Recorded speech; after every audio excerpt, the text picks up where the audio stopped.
Synthetic division of polynomial by trinomial. Example number 2. 4x raised to 5 minus 25x raised to 4 plus 40x cubed plus 5x squared minus 30x minus 18 divided by x squared minus 6x plus 9. So first, kukunin natin yung mga numerical coefficient. So we have 4,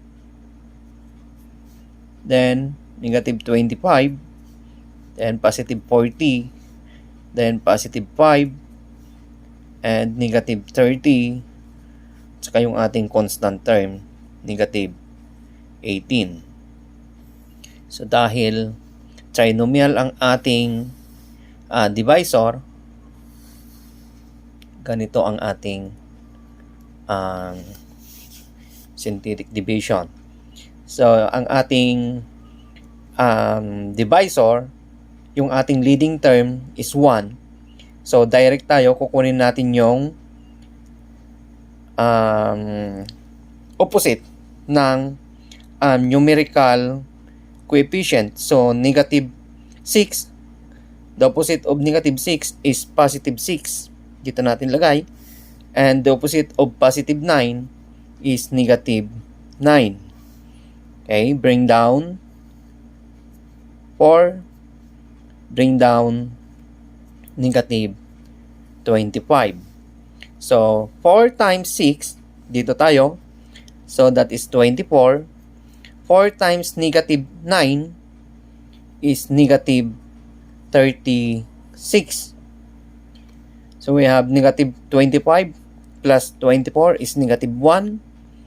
And 40 minus 36 is 4.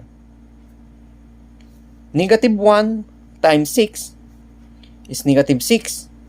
Negative 1 times negative 9 is 9. So 4 minus 6 is negative 2. 5 plus 9 is 14. Negative 2 times 6 is negative 12.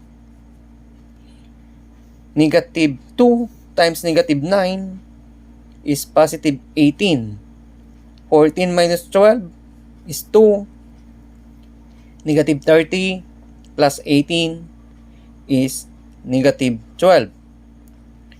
6, 2 times 6 is 12. 2 times negative 9 is negative 18.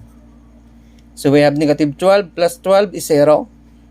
Negative 18 minus 18 is negative 36. So bring down negative 36. Ito yung ating remainder at ito yung ating quotient. So ang ating quotient is 4. So dahil yan ay raised to 5 at yung ating divisor ay square, so we have 5 minus 2 is x cubed. Then negative x square minus 2x plus 2. And the remainder is negative 36.